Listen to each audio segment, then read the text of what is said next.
This podcast is sponsored by the Tollington Arms on Hornsey Road, a bubbly pub with a Thai kitchen home to thousands of Arsenal fans every season. Open daily from noon. Hi, I'm Jason Cundy. You're listening to Gooner, Ramble, Girls Pod.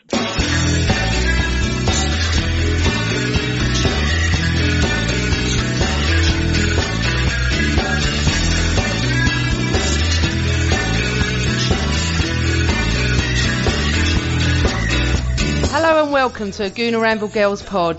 Today I have all the girls back with me, Sophia, Sima and Sophie. So, as we all recover from not being beaten at Stamford Bridge on Sunday, and keeping in line with the Chelsea theme, I have the great pleasure of welcoming ex-Chelsea, Tottenham defender, TalkSPORT presenter and host of Chelsea TV, Mr. Jason Cundy. Hi Jason! Woo! Hello girls, how are we doing?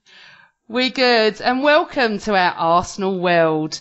Now, Jason, I promise to let you out. Thank you very much for inviting me. I'm privileged. No, I'm really pleased, and I promise to let you out alive as I got out alive at Stamford Bridge. I actually met some really nice Chelsea fans yesterday, before, during and after, so that was really, really nice. So, welcome to our world. So, I know Sophia wants to talk to you about the game. Yeah, Hi, Jason. It's Sophia. Hey, Sophia. Hiya. So, the game yesterday, I was really negative about it. I thought we'd get absolutely stuffed by Chelsea. So I was really surprised at how cautious you guys were. Were you surprised at the way that Chelsea came out against us? Well, I thought the first 10 minutes, I thought Chelsea played well. We looked sharp, we moved the ball, we looked bright, we looked like we had the momentum, we played on that front foot. But after that 15, 20 minutes, it's almost like we've run out of ideas. And I think the way that Arsenal set themselves up with a 3, and ultimately without the ball becoming a 5, Bellerin on one side, and the other left wing back, remind me, he played alongside Monreal. But Arsenal looked very tight and compact.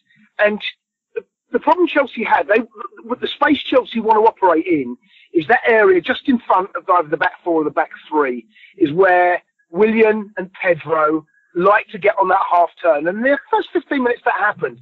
But the gap between the midfield and the back 3 at Arsenal became very tight.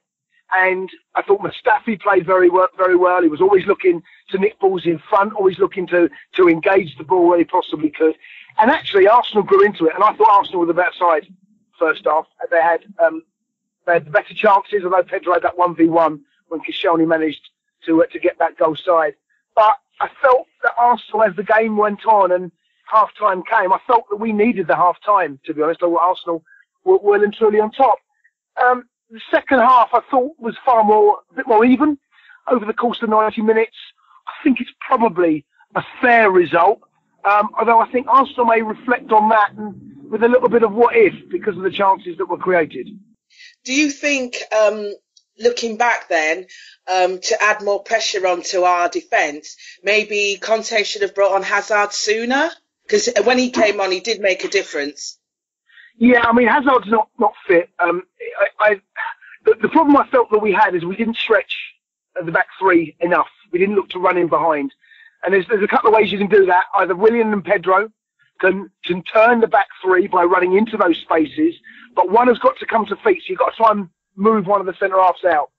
And if he comes to feet, if Mata comes to feet and tries to drag out one of the centre halves, which on the first half happened a couple of times, you've got to try and get runners in behind, and we didn't do that enough. Second half, I felt that Morata was doing that. I felt if you look at the way that he and Mustafi and Koscielny come up against one another, I felt Morata was asking more questions. So I think it was more of a Chelsea asking questions of the back 5 or 3 for Arsenal that actually didn't happen. Everything was in front of Mustafi. He could see everything. What defenders don't like, they don't like being turned. They don't like running back towards their own goal. And we didn't do that enough in that first 45 minutes. Jason, I was at the game yesterday, and I'm really, I promise you, an unbiased Arsenal supporter. I'm not myopic. I actually felt we deserved to win it for once. I felt that Ramsey ran the show in midfield. I agree with you about Mustafi. But when I met some Chelsea fans after, they were completely no, we deserve to win it. So I know obviously fans see their own team, and I'm not going on chances or possession. I'm talking generally the whole game. Do you honestly feel a draw was a fair result? Well, the games are. With 15 minutes to go, I was doing a comment with Chelsea TV, and I was saying you didn't know which way this game was going to go. It could have been Chelsea could have won it, Arsenal could have won it, and it could have been a draw. And when the game ended in a draw, it kind of felt, you know what, it feels like the right result. Chelsea had chances, 1 or 2, not brilliant. Arsenal had more chances, in particular in the first half, but I don't know whether Arsenal made. I felt the opportunity missed. That's why I said earlier, I think Arsenal might reflect on the game and think, what if we had actually taken those chances? But, football's about chances. Ramsey at the post. Lacazette really perhaps should have done a little bit better. Definitely. Second half, there wasn't a lot to choose between the two teams second half at all. And yeah, I think a draw was probably a fair result. But, like I said, with 10 minutes to go, Chelsea might have nicked it. Chelsea were piling on the pressure, but I don't think Chelsea deserved to win it. And to be honest with you, had Arsenal won it, you could argue they were the better side over the first 45. But I don't know. You need to do more, I think, in Premier League games to come to Stamford Bridge to win it. You've got to really take your chances, like Burnley did in the first game of the season, and Arsenal didn't do that. Trust me, I think that any Arsenal fan would have taken a draw before the game. I felt quite positive for once. So yeah, okay, fine. Yeah, I actually wanted to rewind to before the game as well. About a few weeks ago, Sophie and Amanda interviewed Stevie Nicol on this podcast, and he had said that before the game, after the game, Liverpool fans would have thought that they played really well, but Arsenal fans would have thought that they just played really, really horribly. How did you feel like before the game actually started as a Chelsea fan? Well, I thought it was a game that we could definitely win. I mean, Chelsea's record over Arsenal at Stamford Bridge is pretty good. I think the last time Arsenal won there might have been the 5-3. You guys might be able to tell me wrong. I've got that wrong, but that's the last time I seem to remember a defeat. So Chelsea's record is particularly good against Arsenal. Everyone's talking about that Liverpool game. Tactically, Wenger got it so badly wrong against Liverpool, and he learned his lesson.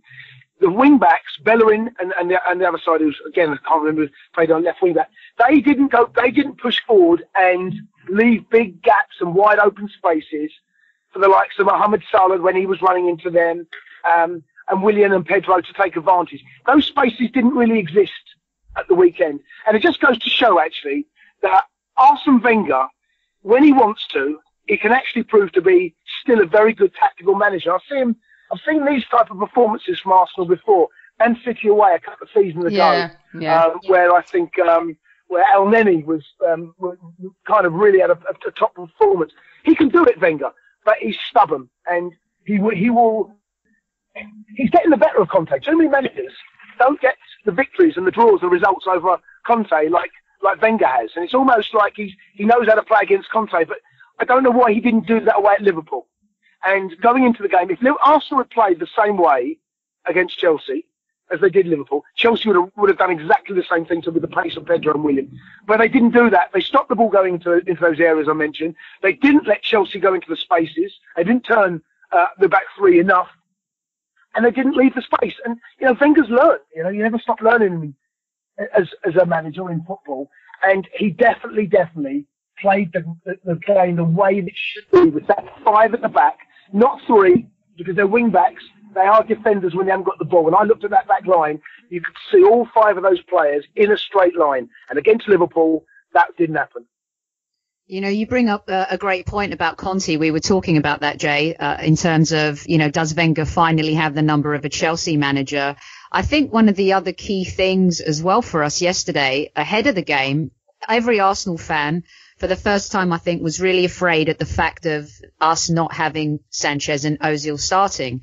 And I think the team yesterday played, and you're an ex-player, and, a lot of players kind of get lauded in teams. They're the hierarchy, if you like, and it happens in every team, and every team has to deal with divas as well. But do you think that Arsenal coped really, really well without them and proved that they can operate without those two? Or is it just too soon to even say that? And as an ex-player, having been in those moments, Do you think that the players were playing with a point to prove yesterday? Like, we don't need them, we can do this. Yeah, you want your best players. You want your best players as often as you can have them. And I definitely put Sanchez in that bracket. Sanchez is one of those very few players that would improve any team. You don't often get them. They may improve a squad, but he's one of those players that would improve any team. I'm not a massive Ozil fan. I've never said he's a bad player. Technically, he's very, very gifted. He's got a wonderful left foot. He's got a lovely way about him. But in certain games, he will go missing and he will let the team down. So Sanchez is the one for me. You have to have. I mean, when I was surprised that he didn't start, I thought that would be someone that you could definitely manage in that formation. He could find a position for him. Lacazette, I thought, was a little disappointing as the game went on, and that was the ultimate swap, which I felt Wenger got right. But in terms of proving a point, players will want their best players. Those players would want going into most games this season with Sanchez up top, and that's because of how good he is. But I think Arsenal, and Chelsea have just had John Terry, and move on from the football club, and Chelsea fans, myself included, were dreading the day that he moved on. But there's always life after. But sometimes they're difficult to replace. So look what's happening at Everton at the moment, trying to replace Lukaku. You're never going to find that replacement. You're never going to be able to get that same quality player, the same amount of goals, and does what he does. So you have to find another way. It's got a lot of strength, a lot of depth. It's got a lot of very similar players, which maybe Arsene Wenger likes, and I think certainly the way his transfer activity works suggests that he does like similar players. But in terms of Sanchez, if he's fit, he starts for me, and it'll be interesting to see what he does over the next couple of weeks. Yeah, I think for a lot of Arsenal fans, they're concerned about the effort that we're seeing on the pitch, and you as an ex-player can probably see that a lot better than us. But you have been highly critical of Ozil, and sometimes it's been deserved and sometimes maybe a bit harsh. But what I'm hearing you say is, Sanchez, absolutely, but Ozil perhaps without the tracking back. And yesterday, I think that was the biggest difference because of his laziness sometimes in tracking back. Some of the other players were freer and didn't have to do as much work. So what I'm hearing you say is that Ozil, maybe you guys should consider life without him because you can cope without him. Well, there's certain games, horses for courses. There are certain games that Fabregas will play alongside N'Golo Kante. And there are certain games that Bakayoko will start because of what they offer. They offer different things. There are certain games that Arsene Wenger will look at Ozil and think, up to the top of Wenger is, he seems to play Ozil irrespective of what the opposition is. And that to me, yeah, I knew you were going to say that. Perhaps shows the stubbornness that we were talking about earlier. There are certain games that Ozil has to play. In Europe, for example, where you're going to get a little bit more time. You're going to be allowed that space. There are certain games or maybe away in the Premier League that, this isn't quite the game for you. For example, Liverpool. I don't see Liverpool away as an Ozil type game. There may be other games at home. For example, teams like West Brom who are going to sit deep at the Emirates. They're going to deny space in behind. They're going to allow Ozil a bit of space because they don't want to squeeze the ball. That's the game for him. And I think it's just about getting that combination right and getting those decisions right. I don't think Ozil's a starter every game for me, but Wenger, when fit, seems to play him every game. So, Jason, one player that's made a massive impact and whose name you keep forgetting is the wing-back Sead Kolasinac. It was him that David Luiz did. That's right, yeah. That's right. Yeah, he did that tackle. What did you? I mean, when I saw it, I immediately thought red. What did you think about it as a Chelsea fan, as a Chelsea presenter? Same as you. Same as you. I was right. Yeah, same as you. As soon as the trouble with David, he does this very well. But the problem he had yesterday, he was more concerned. I think it was Sanchez that was behind him. He was more concerned with the challenge from behind, that he overplayed the ball, and he's gone in with a reckless tackle right in front of me. I saw it. I thought red. The referee got it right. Michael Over had a great view of it. He made a decision quickly when it come over. Red card. I don't think anyone can have any complaints, in all honesty, and I'll be surprised if there's You looked at David's reaction. He kind of knew. Red card. I don't think the referee had any option. Good to hear. Thanks. Absolutely red for me. So you're listening to a Gooner Ramble Girls pod with Jason Cundy. So Jason, tell us and our listeners how you got into football and what it was like playing for the lesser teams in London in the late 80s and early 90s. Well, I remember watching Jason quite a bit. I was a Chelsea fan as a boy. I wanted to play for Chelsea. I was actually at Arsenal as a very young kid. I was in the same group as Kevin Campbell and David Hillier. And one or two others. So I was over at Arsenal for a period. But I in the end, wanted to play for Chelsea and decided that was the club that I was really only wanted to play for. So yeah, you're right. Chelsea back in the day, we were always considered the poor relation. Certainly in London, it was always going to be up against, whenever we played the likes of Arsenal and Spurs, those two in particular, in the youth team, they were always games that you knew you were up against quality opposition, and they were always really tough games, but played with real a competitive spirit from both sides. That I look back fondly on some of those games against Arsenal, and some of the players that we played against were excellent battles. And Paul Merson was someone else I grew up against playing, although I'm a little bit younger than him. But yes, that's always how it felt. That we were always kind of the poor relation of London clubs when we played against Arsenal and Spurs. So playing it, you said you played for Chelsea, but then you also have to make the decision to join and play for your hated rivals Tottenham. Going from Chelsea to Spurs, did it feel like a step down? We say that respectfully. Well, do you know what? At the time, I'd just signed a 4.5-year contract at Chelsea, and I had a phone call from the then manager in Portfield. He phoned me and said to me that we'd accepted a bid. Terry Venables had been on the phone and spoken to, or Alan Sugar had spoken to Ken Bates, and they'd accepted a fee for me.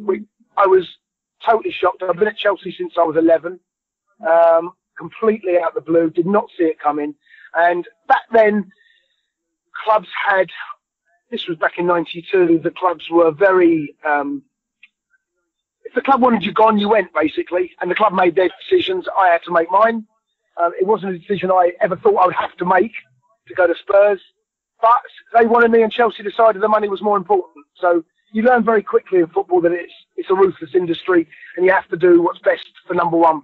And as gutted as I was to leave Chelsea, I then realised my future lie elsewhere, and I had to move on with it. I had to be professional, and I had to get on with it, which I did. So, I look back now, I'm a Chelsea fan, and I still go back to Chelsea and work for the club now. So it does feel a little bit like I've kind of come back home.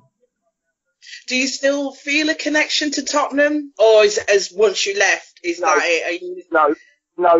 No connection with Spurs at all. I'm Chelsea through and through, and I love beating Spurs possibly as much as anyone, really. I've got a lot of respect for them at the moment as a club. I've got a lot of respect for their manager. I think they're an excellent club with a brilliant young squad, as was proven last season and season before. But no, when it comes to Spurs, I admire from a distance, but other than that, I love beating Spurs as much as anyone. I was much younger when you were playing, but from what I read, you had to retire early. How was the transition for you from a player to a presenter? It kind of happened, but kind of slowly, really. I had a lot of injuries throughout my career. I had some really bad injuries, and I retired at 29. And when I retired, I had a year to think about it. So I played my last game just after my 28th birthday. So I had a long time to think about what I wanted to do. I knew I was going to retire. It's just a question of sorting out a financial package and going through the insurance company. I went into coaching initially, but then I started getting more work through TalkSPORT. I then started doing bits more work on Chelsea TV, and it just kind of opportunities just presented themselves, and I soon realised that I couldn't do both. I was coaching Chelsea's academy. I was with the under 12s, under 15s, under 16s around that coaching them, and I realised I had to make a decision. I couldn't do both because of literally you cannot do both of those jobs because of the commitment you have to make to both of them. And I found the presenting. I loved it. I love having, you've got to have an ego to do this job, and I've got to hear own voice and voice opinion, which I'm very happy to do. And I'm very lucky. I never had the most illustrious career in the world, but I have an opinion, and I'm not afraid to say it. And I kind of took my opportunities when they come along, really, as TalkSPORT. And and 12 years later, I'm still there working. So I'm very lucky. I have a lot of fun. It's a brilliant station to work for. So it's almost like I've had two careers, football and then this as well afterwards. Jay, I think that's one of the things, and we'll get you out here in a couple questions. We'll free you from the Arsenal vortex. One of the things I love listening to you on TalkSPORT is you never shy away from any question, even when the questions are tough, whether they're related to your teams or other teams. And I think that's why you've had that success post-career. You've got that authenticity. There's a lot of ex-players who are pundits on TV now, and it seems that transition from retirement today versus when you were playing is a lot easier. Do you think that's because of the media landscape and the opportunities that are afforded to players retiring from the modern day game? And do you feel like it was harder back then when you were playing to kind of retire at 29 and have to figure out what your future is? Yeah, I think there are very few ex-players that go into the media. There are a number of jobs. There's more jobs now in the media than there ever were. But if you think about the thousands that pass through every single one, the hundreds that retire, although there's a lot of work out there, there's a lot of people after the same jobs. And, we're talking now at the top, at the very high end, Sky, BT, I know you guys have got beIN, and there's a number of other stations. My mate Craig Burley's over in the States. I do a lot of stuff with Craig on TalkSPORT, Stan Collymore, formerly of this TalkSPORT parish. So there's still a number of jobs that are available, but when you think about the number of players that are retired, how many want to do it? But it's can you do it? And there's the difference. Not every player has the ability to go on and articulate and get his point across and also be kind of having the opinions, but having the brain to kind of get those out there and having the courage, because it's very difficult, I think, for some players now to criticise some of their mates, which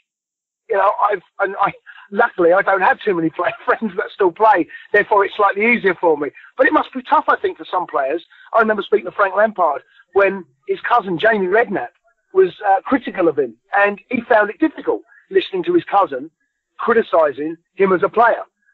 So there's an element of that for some of these players. But in terms of me, like I said, I'm very lucky, very happy to be working and doing what I do. And of course, working at Chelsea TV, it's a labour of love, really. I like to think I'm honest and can be balanced, and also criticise my team if necessary. And I've done that in the past, and like I said, it's just about being honest and being brave enough to have those opinions.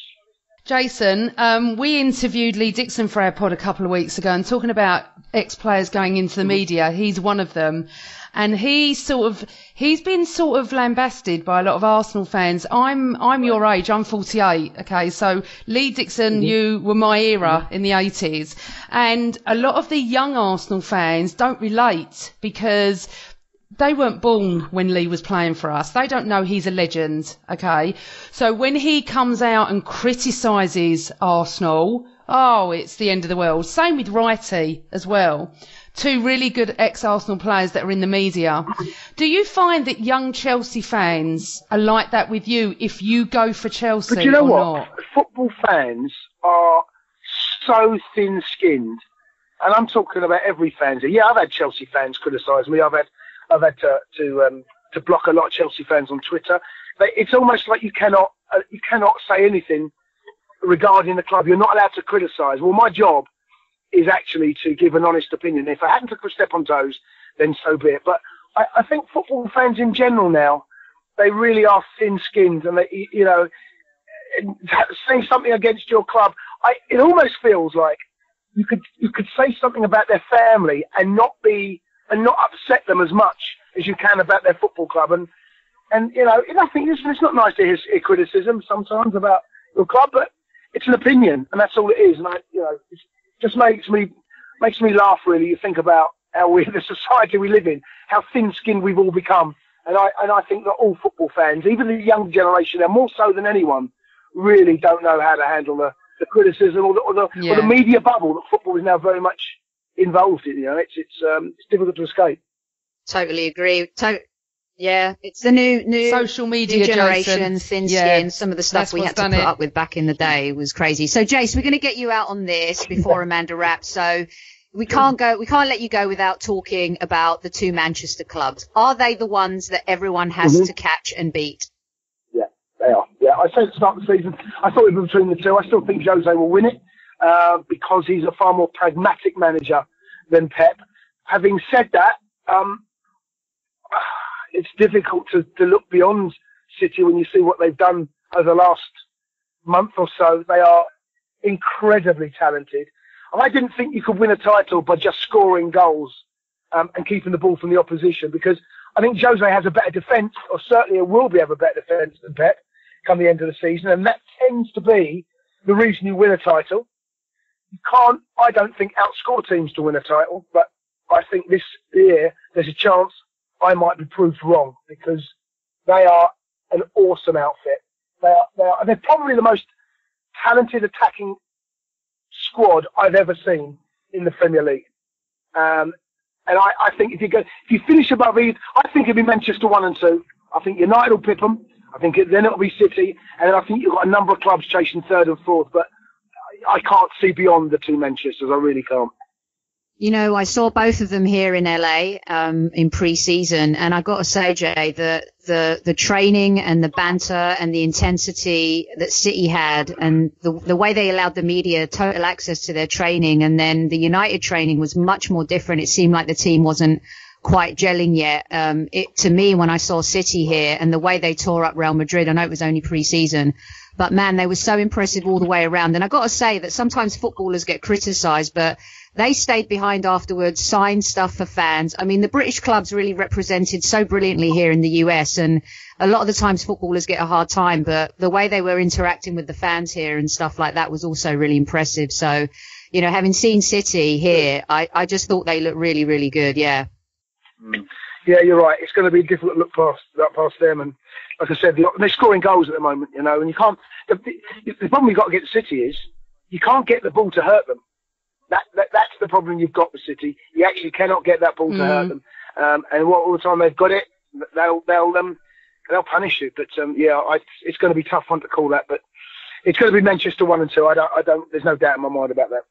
Oh, Jason, do you know what? This has been fantastic. Well, we know you have to leave us now. Well, thank you so much it's been a pleasure. for taking your time out to speak with us. Really appreciate it. Oh, see, so we're not that bad, are we, Gooners? Brilliant. Thanks, absolutely Jay. Brilliant, Jason. Pleasure, Thank you so much. Take care. See you later. Bye. Bye-bye. Bye. Bye. Oh, girls, you know what? As much as he is Chelsea through and through, and obviously an ex-Tottenham player, what a fantastic chat that was. Mm-hmm. Absolutely, yeah. I have a new crush, and his name is Jason Cundy. I think when guests come on our pod at the beginning, they're a little bit apprehensive, and by the time they've left, they love it. We've not had one complaint, and all we get is compliments. So it's just fantastic. We just try and bring, interesting topics. Well, look at what Jason had to say. Like the integration and the conversation was about the Chelsea Arsenal game too. But to hear his perspective on, Conte's record against Arsenal, and then going back a little bit and talking about playing in the London derbies when, Sophia and you touched on the past and stuff like that. A lot of these players that we're bringing on are part of our era, but they're also now ingrained in modern day game, which is why I think their perspective is so much more interesting at times in terms of talking to a player who's still playing, who really can't be as candid, right? I think what I really, really enjoyed about his chat was his honesty. I think the older players, my era, my age, as I said, he is my age, are much more like Lee Dixon was on our pod, like Stevie Nicol was. They're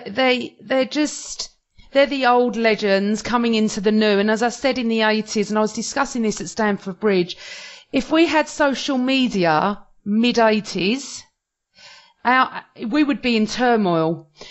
We had half-empty stadia at Highbury. I had my feet over the front, perhaps more early 80s. And I just think it's changed the barometer of watching football. I was at Stamford Bridge, as I said, and I did meet some really, really decent Chelsea fans, I have to say, female and male, chatting in the street outside the grounds how it should be. And when you get in the ground, your team's your team. I get that. And coming out, I chatted to a guy who didn't believe we deserved to win. Had a nice chat with him. And then on the train on the way home, another Chelsea guy chatting to about the whole thing. And I think football needs to go that way more. But what really disappointed me, is these effing half and half scarves. It actually makes me ill.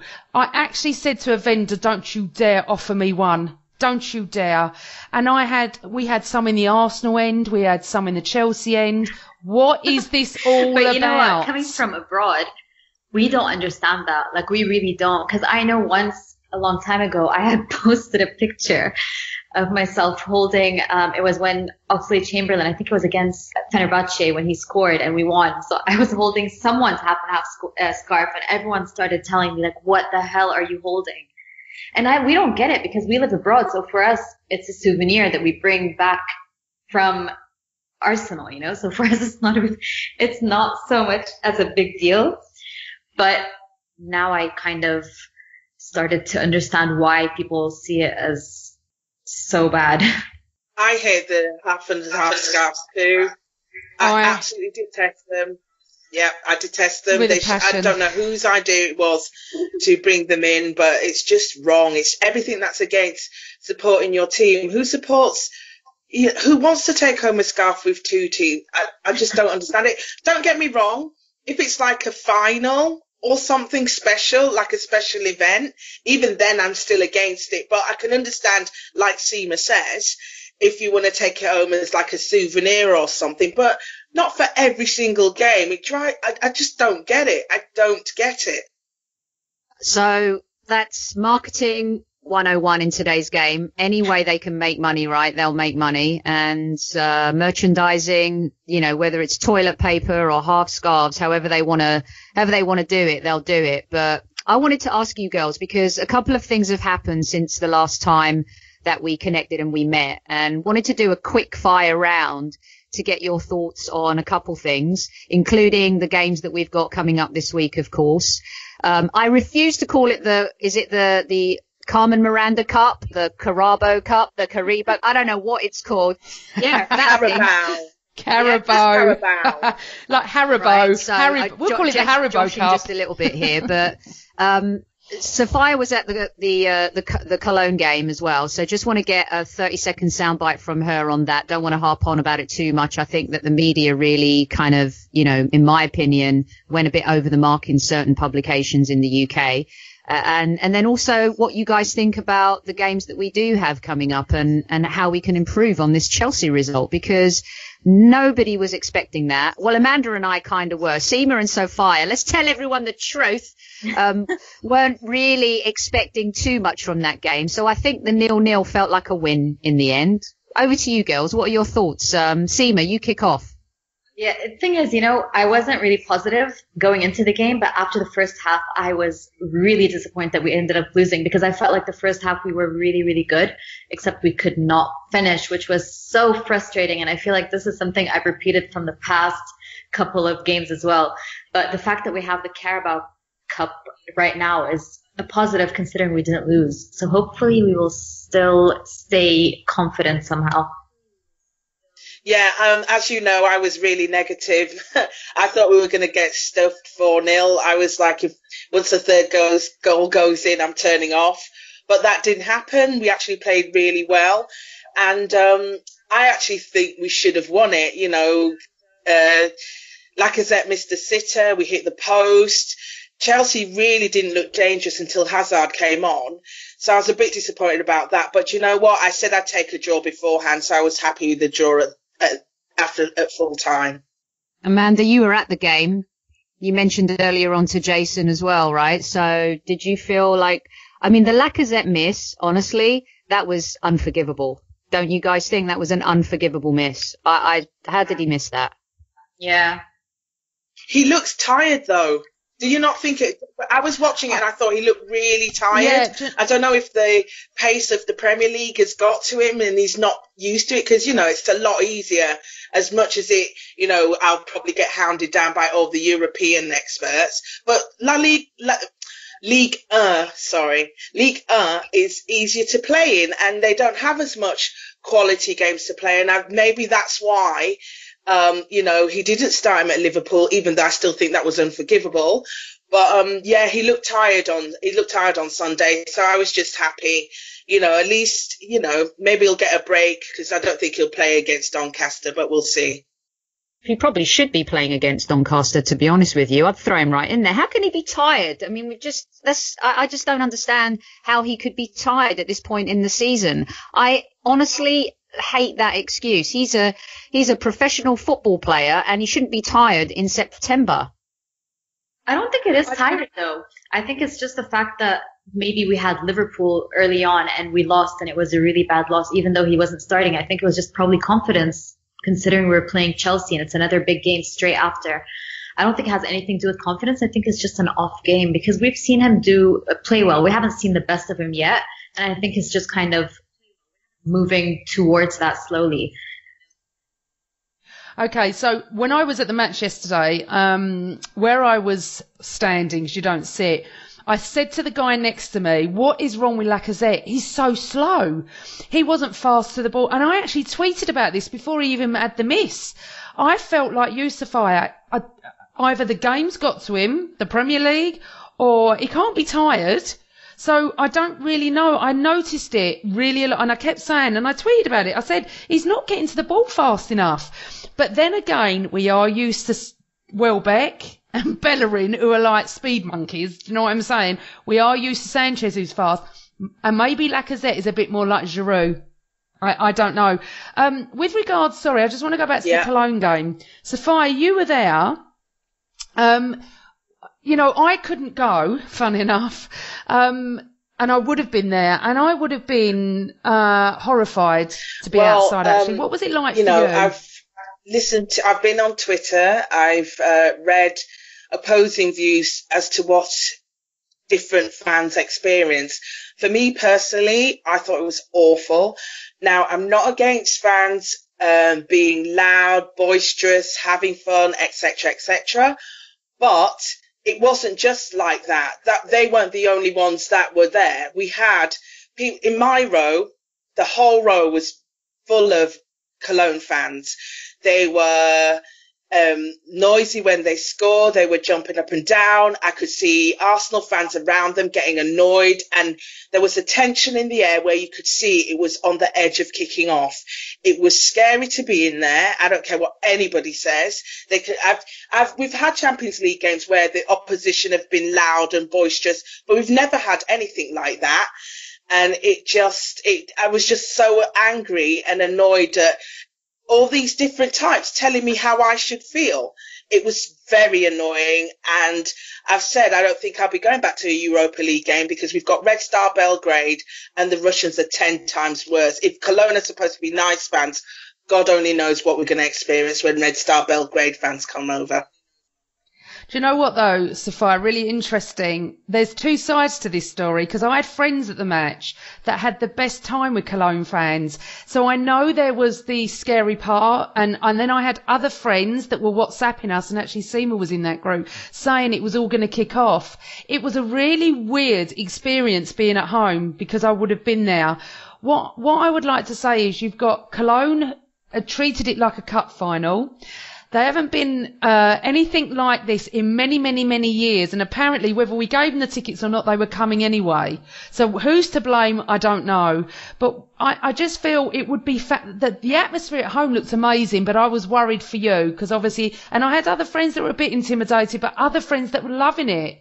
It was really, really strange. What strange. What you're saying, Amanda, is bang on, and that's what was filtering through me. So my cousins were sending me videos, and then we're also hearing Sophia's experience as well. I think what happened here was the police weren't prepared, and the club wasn't prepared, and that's the truth. And I think that, you know, you got to look at Cologne's record. 20 years they haven't been in Europe. Like you said, they were going to bring all these fans regardless. They are bottom of Bundesliga right now. And I think where some of the Arsenal fans are coming from in terms of atmosphere, no one's endorsing hooliganism. No one is endorsing tearing down barricades. That is completely unacceptable.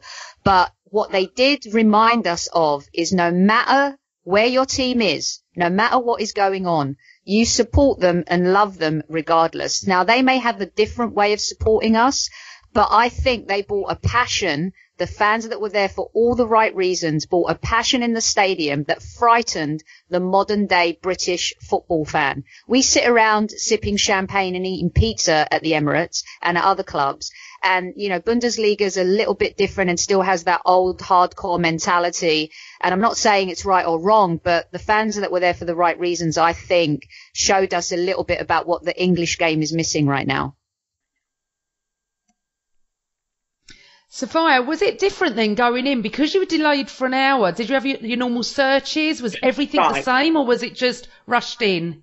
Well, this is the thing that really annoyed me more than anything on the night, was the fact that we go every week, they do the bag search, they put your tags on, you know, you queue forever. This time, because they delayed the kickoff for an hour, they just waved everybody in. There was like, no, you don't need to do a bag search. And I did think, if this was the following day, remember the following day, that bomb went off on the tube. If that bomb had gone off on the day of the game, would they still have been waving us in? I don't think so. It's unforgivable. You know, they always seem to get in with flares, etc. But if anybody wanted to do something at that ground, God forbid, they could have easily done it. It was horrific. I just thought, well, so what? Because we're an hour late, all your security goes out the window. Interestingly, Sophia, when I got searched at Stamford Bridge on Sunday, she wouldn't let me go in with a bottle with a top on. And I laughed and I said to her, look, fair play to you. I want you to search everybody. You know, I want us to be safe. They can get flares into the Emirates and I can't get a bottle top into Stamford Bridge. I mean, are you for real? I mean, honestly, I just think it was one of those nights that was probably, hopefully, will never happen again. Okay, so before we wrap up, girls, just quickly, I'm not going to Doncaster, the Doncaster game. Wednesday night, the Carabao Cup. I think I've said it right. Predictions, Sophia, what do you reckon? Carabao Cup is what it's Carabao. Carabao. I think we'll win. It'll be a second string team. I think 4-0. I'm not going either. I just refuse. I refuse to pay any more money to go and see Arsenal. It comes out of my ears as it is. So I've got a season ticket. I'll go to the games. That's on my season ticket. Right. Okay. Sima. 3-1. Okay. You're going for wins, both of you. Sophie. 5-2. Oh. Really? Okay, well, I'll go for 3-0. We're not going to record before the West Brom game. So I think there's going to be a few of us at that game, isn't there? Let me just tell the listeners, Sophie, before you get too excited. Right. Our Sophie's going to be in London. So me, Sophia and Sophie are hopefully going to meet up and hopefully put Sima on Skype or something. Oh, jump on a plane, Sima. So, are you excited, young Sophie? I'm excited not only to be at, I'm going to church, right? So that's going to be fun. But I'm also going to get to hang out and see you guys. And hopefully we'll do a fun little kind of video for everyone when we get there. So I'm so excited and looking forward to it. Being my hometown, my annual little trip home to squeeze in as many games as I can. And I feel like I'm going to bring my Lucky Charms, and I'm not talking about the cereal. Well, me and Sophia, I for one, I was going to say, I for two, we can't wait to meet you, because Sophia and I have met, but it's going to be lovely. We'll do a little periscope or whatever you lot call it, 'cause I'm not technical. Okay, girls, so as we wrap up this pod, I'd like to thank each and every one of you listeners that contact us. It means so much, honestly, really does. We love every comment. And if you could rate us, like us, and subscribe to us on iTunes and YouTube and SoundCloud and wherever else we are, that would be great. We're just really 4 passionate Gooner girls that love the game, and we look forward to more great guests and many Arsenal wins. So, good night, girls, and always Arsenal! Bye. This podcast is sponsored by the Tollington Arms on Hornsey Road, a bubbly pub with a Thai kitchen home to thousands of Arsenal fans every season. Open daily from noon.